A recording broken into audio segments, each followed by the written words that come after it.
Halo, selamat pagi anak-anak. Apa kabarnya hari ini? Semua dalam keadaan sehat? Bunda harap kalian semua dalam keadaan sehat dan penuh semangat. Oke anak-anak, saat ini kita akan berjalan-jalan anak-anak. Berjalan-jalan kemana ya? Kita akan berjalan-jalan keluar untuk melihat ke KPI. KPI ini apa ya anak-anak? KPI ini kepanjangannya adalah Kebun Pawana Indonesia. Di sini kita bisa melihat berbagai macam tanaman. Kita bisa melihat berbagai macam hewan ternak. Kita juga bisa melihat tempat untuk memelihara ikan dan untuk mengolah hasil dari itu semua. Nah, anak-anak, KPI ini terletak di Dusun Kepurun, Manis Renggo, Klaten, Jawa Tengah. Dan ini ada di sebelah kota Yogyakarta. Kalian tidak sabar? Ayo kita masuk ke dalam. Mari Bunda hantarkan. Nah anak-anak, kita sudah sampai di kantor KPI. Sebelum kita berjalan-jalan ke dalam, kita terlebih dahulu harus pergi ke kantor ini. Untuk apa ya? Nah, di sini kita akan meminta izin dan mengurus segala sesuatu yang kita perlukan untuk berkeliling di KPI ini. Ayo kita masuk ke kantor.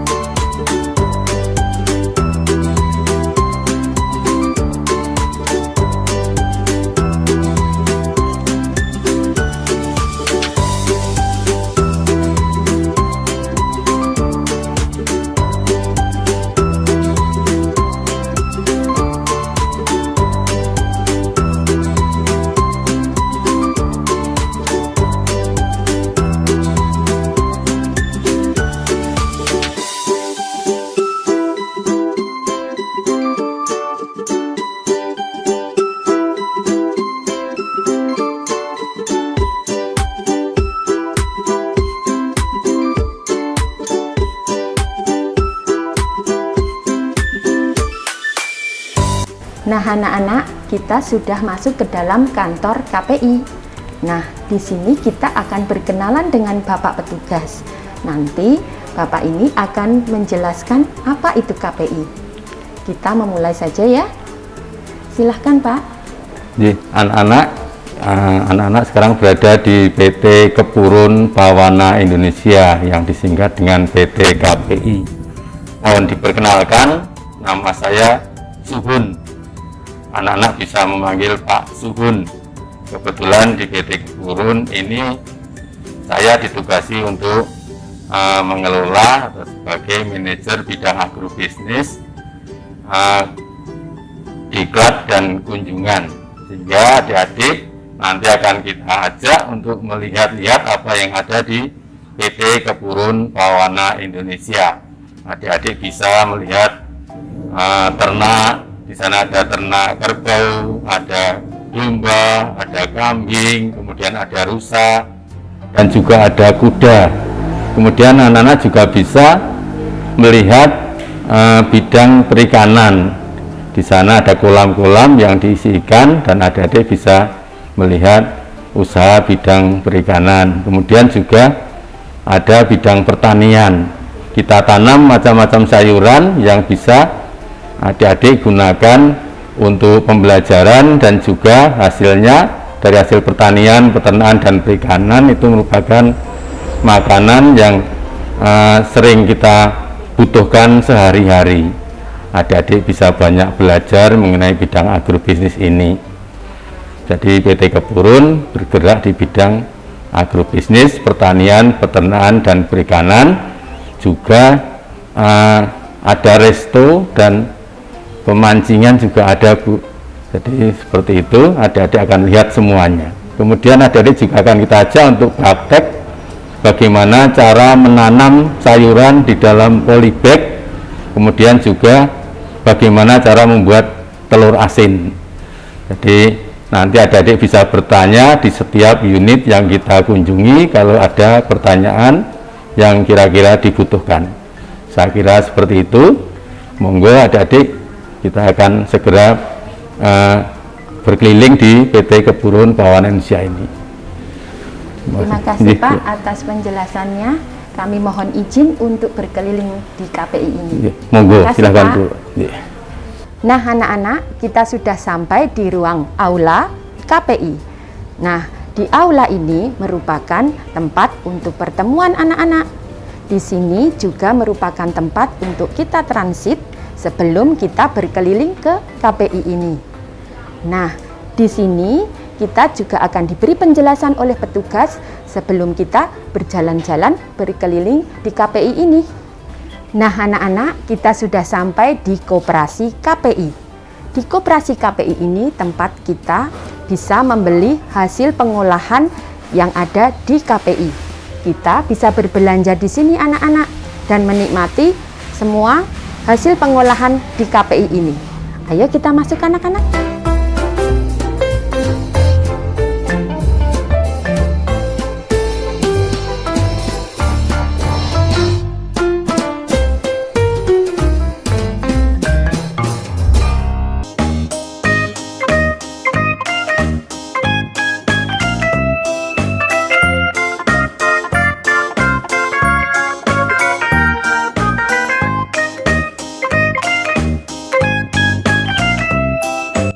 Nah, anak-anak, kita sudah sampai di ruang produksi keripik. Yuk anak-anak, kita masuk. Nah, ini di dalam ruangan produksi keripik anak-anak. Di sini ada kompor, ini ada pengering untuk keripiknya, namanya vakum crying. Ya, anak-anak nanti kalau mau produksi di tempat ini.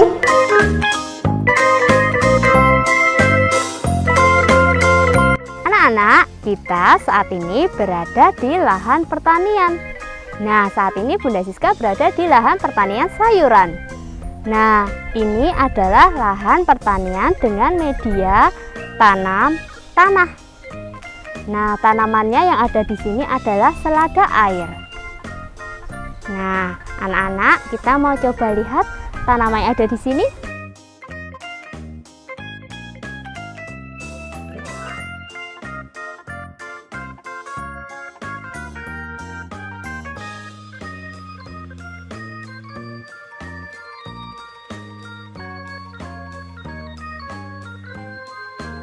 Nah, anak-anak, tadi kita sudah di lahan pertanian dengan media tanah. Saat ini kita berada di lahan pertanian dengan media hidroponik. Anak-anak, mari kita lihat tanaman apa saja yang ada di sini. Ini adalah tanaman sayuran, kangkung, dan ada tanaman sayuran yang lain. Oke anak-anak, silahkan anak-anak melihat tanaman sayuran di tempat ini.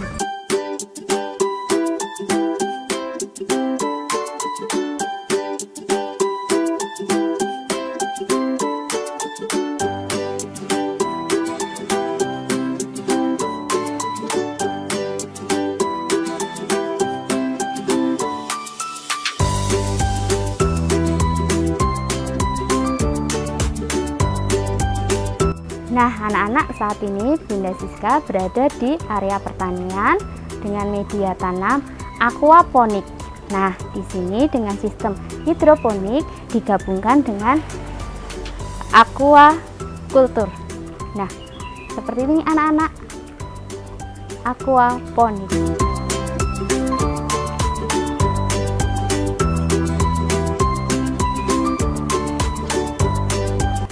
Nah anak-anak, kita sudah sampai di arena bermain di KPI. Nah, di sini banyak sekali tempat untuk bisa bermain anak-anak. Menyenangkan sekali loh. Di sini ada jembatan gantung, ada halang rintang dari ban karet, kemudian ada meniti, dan ada dinding laba-laba. Menyenangkan sekali loh anak-anak. Di sini biasanya bisa juga digunakan untuk aktivitas outbound. Dan saat kita sudah berkeliling di KPI ini, anak-anak diizinkan loh bermain di tempat ini. Menyenangkan sekali kan anak-anak? Nah, anak-anak, saat ini kita akan praktek menanam tanaman sayuran. Nah, kita akan ditemani oleh Bapak, siapa namanya Bapak? Pak Aris. Oh iya, namanya Bapak Aris. Nah, saat ini kita akan menanam tanaman sayuran sawi. Nah, untuk alat dan bahannya apa saja ya Pak untuk menanam tanaman sawi ya Pak? Ya, terima kasih ya anak. Jadi untuk menanam sayuran, alat dan bahan yang diperlukan. Yang pertama nanti ada siapkan bibitnya, saudara. Kemudian selain bibit kita juga siapkan bahan-bahannya. Yang pertama adalah tanah. Tanah khususnya sebagai media untuk tumbuhnya tanaman. Kemudian yang kedua ada pupuk. Pupuk adalah sebagai penyedia makan atau nutrisi untuk tanaman itu ya. Dan yang ketiga adalah sekam padi atau kulit padi. Nah, untuk apa sekam padi? Sebagai penggembur tanah atau supaya tanah tidak padat, maka dikasihkan sekam padi.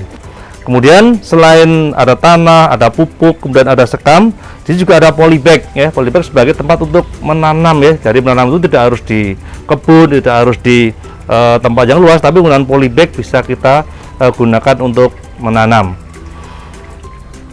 Nah, anak-anak itu adalah alat dan bahan yang digunakan untuk menanam. Nah, saat ini kita akan langsung untuk praktek ya. Ya, jadi untuk menanam yang butuh siapa adalah tanah. Jadi tanah kita siapkan dulu. Oke, tanah. Kemudian kita siapkan sekamnya atau kulit padi. Nah, berapa perbandingannya antara sekam, padi, tanah dan pupuk adalah 1 berbanding 1 dan 1 ya. Jadi 1 bagian tanah, 1 bagian sekam dan 1 bagian pupuk kandang ya. Pupuk kandang atau kompos. Ya, karena tanah yang kita ada di sini adalah tanah tekstur tidak berat ya, tanah berpasir, makanya perbandingan 1:1 sudah cukup. Ini pupuknya.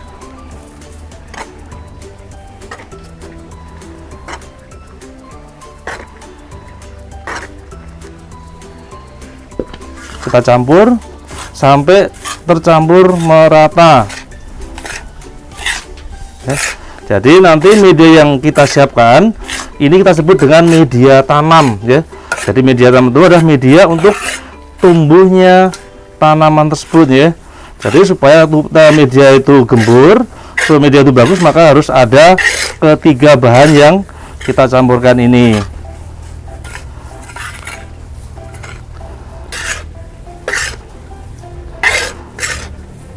Oke, setelah campur kemudian kita siapkan polybagnya.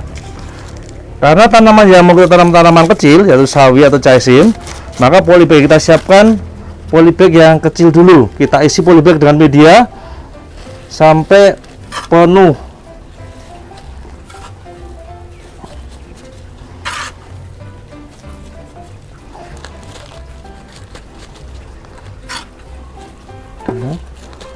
Tuh.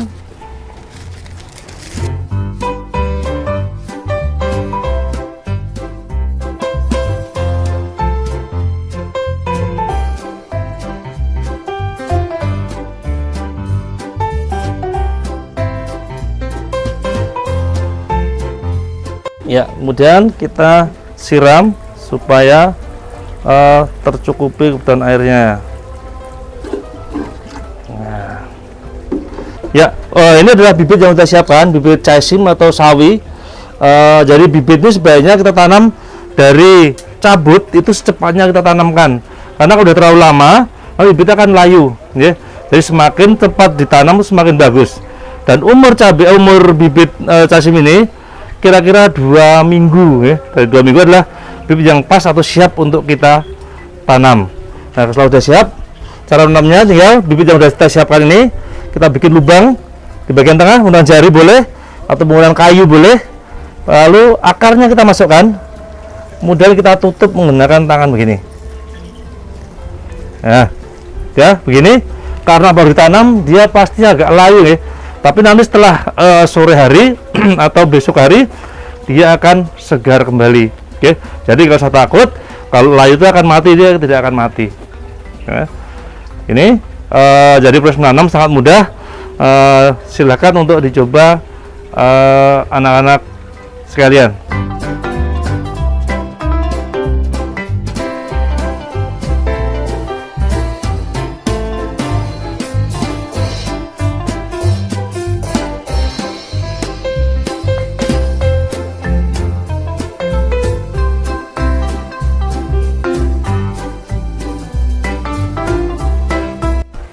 senang sekali ya anak-anak. Tadi bunda-bunda sudah praktek untuk menanam tanaman sawi.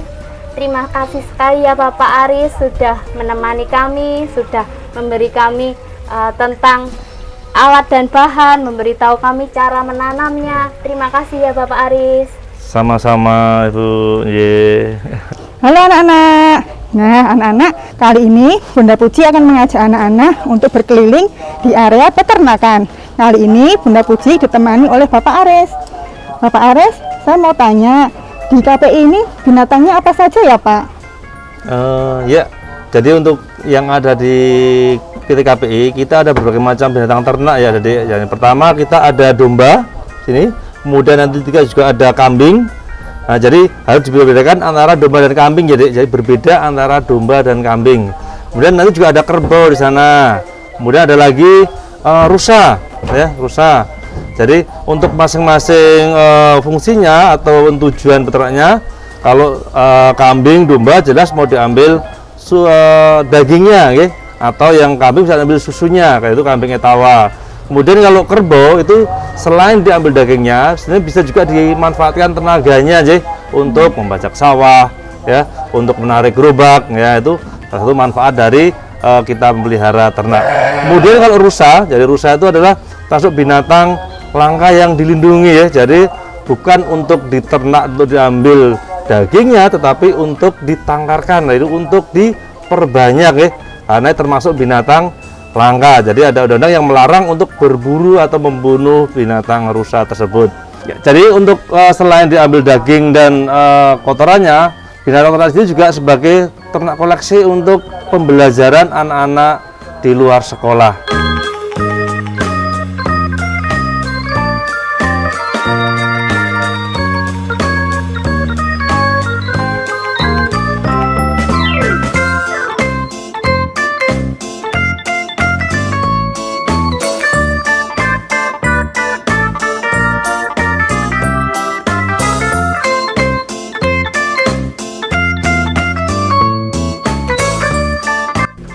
Nah anak-anak, tadi anak-anak sudah praktek menanam bersama Bunda Siska ya. Sekarang Bunda Citra berada di tempat untuk pembuatan telur asin. Anak-anak pernah makan telur asin? Bagaimana rasanya? Iya, asin ya, karena telur asin ini mengalami proses pengasinan. Nah, di sini Bunda Citra sudah ditemani dengan Bapak, Bapak siapa namanya?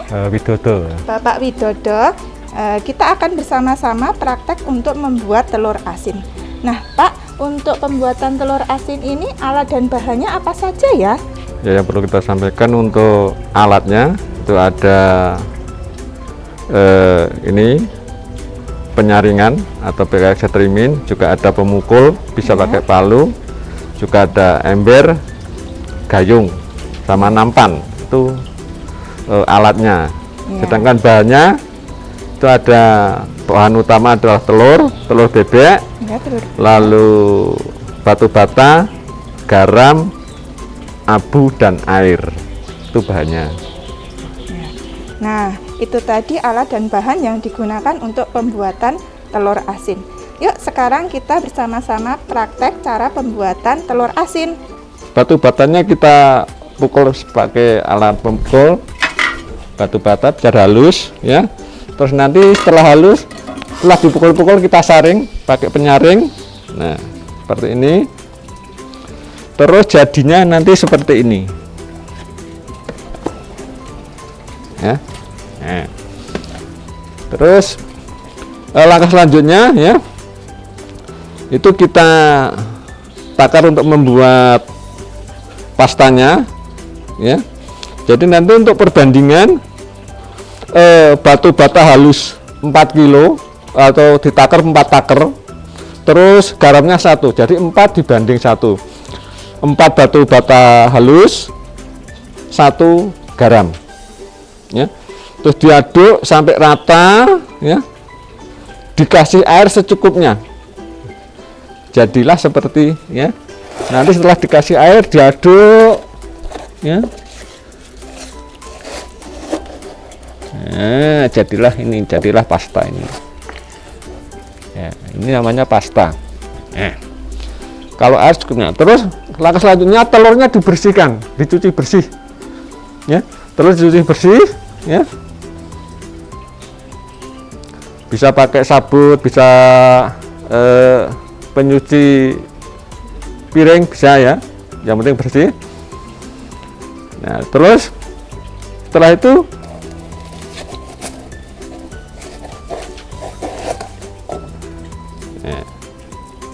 telurnya kita ditutup dengan pasta ini.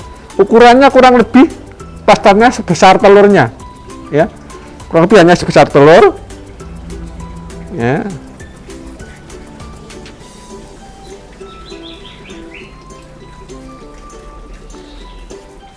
Ini harus tertutup semua. Ini kalau nggak tertutup semua, besok jadinya asinnya juga tidak merata. Maka ini harus tertutupnya. Setelah tertutup semua, ya, terus ini ya kita putar-putarkan di abu. Fungsinya hanya biar cepat kering, ya. Ya seperti ini.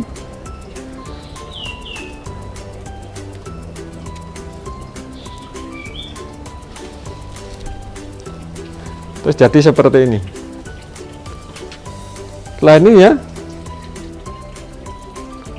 kita taruh di nampan atau bisa ditaruh di kardus atau di kotak.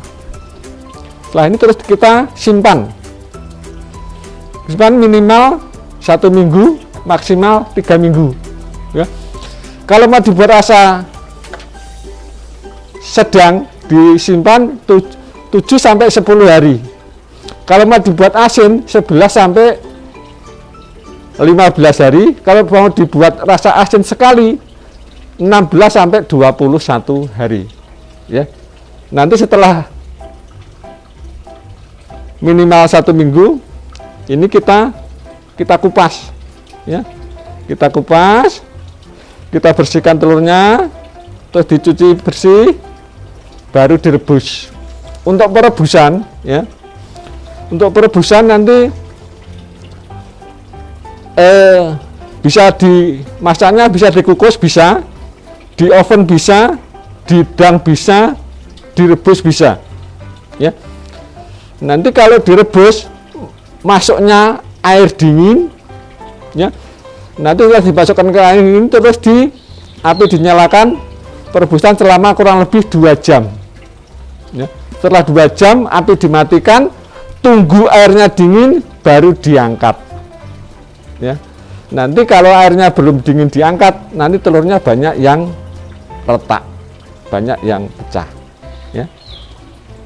Nah, terus itu daya tahan telur kita bisa tahan kurang lebih sampai 15 sampai 20 hari, ya. Nah, demikian ini kurang lebih hasil praktek kita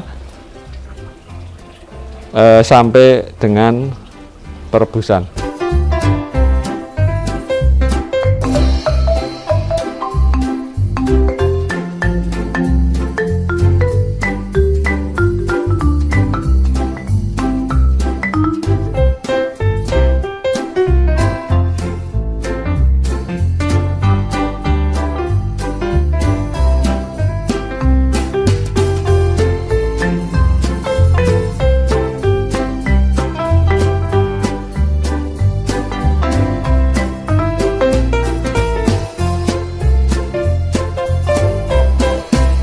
Nah, anak-anak, demikian tadi cara pembuatan telur asin.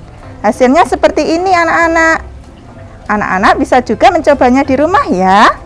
Nah, di sini kita berada di ruang produksi untuk bakso, nugget, dan tahu bakso. Anak-anak mau lihat? Yuk, kita masuk ke dalam. Nah, anak-anak, kita sudah masuk di ruang produksi bakso dan nugget. Kita bertemu dengan Bapak Dwi. Bapak Dwi. Bapak Dwi akan menjelaskan bagaimana proses untuk membuat bakso ya, anak-anak. Di sini.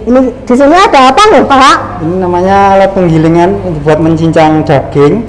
Setelah daging kita iris-iris kecil, sekiranya bisa masuk ke gilingan ini, kita giling di sini. Baru setelah itu kita bumbuin.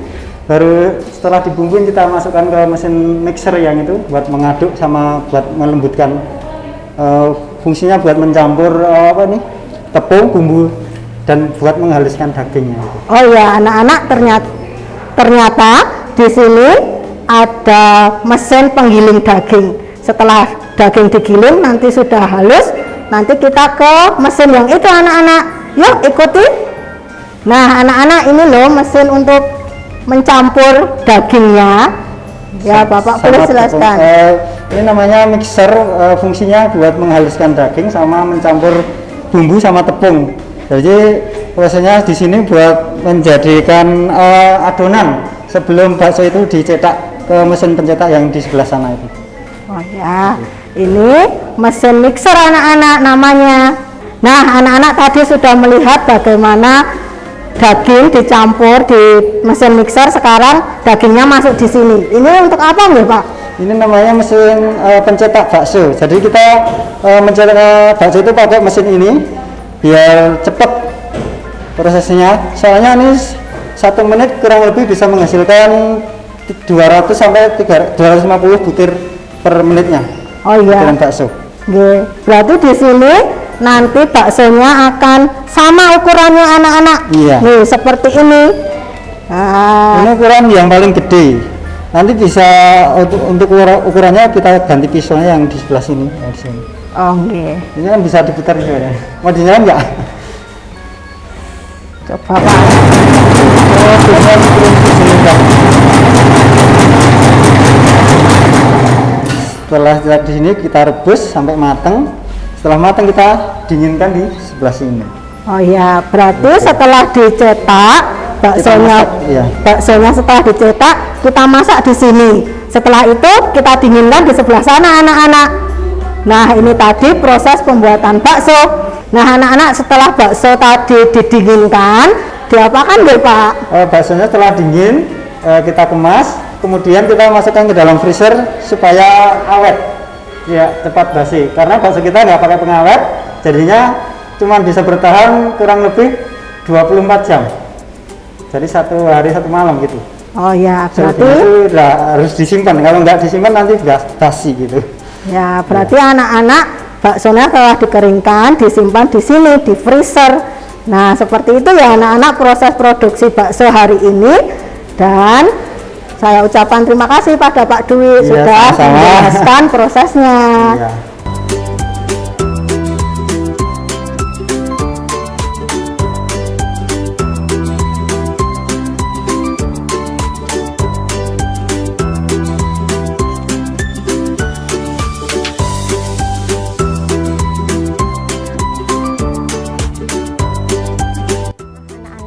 Kita sudah selesai berkeliling di KPI ini. Apa saja yang anak-anak dapatkan tadi? Wah, banyak sekali ya. Kita belajar untuk menanam tanaman, kita belajar untuk merawat tanaman, belajar juga untuk merawat hewan ternak, serta kita melihat proses produksi pembuatan bakso dan juga membuat telur asin. Nah, asik sekali kan anak-anak? Di sini kita tadi juga bisa menjumpai profesi yang berkaitan dengan pertanian dan peternakan anak-anak. Oke anak-anak, nah saat ini Bunda mau mohon pamit, tetapi ingat pesan Bunda, tetap mematuhi 5M, yaitu pertama, memakai masker, yang kedua, mencuci tangan menggunakan sabun di air mengalir, yang ketiga, menjaga jarak. Yang keempat, mengurangi mobilitas atau bepergian. Yang kelima, kita menjauhi kerumunan. Oke anak-anak, sampai jumpa dan salam sehat. Tuhan Yesus memberkati.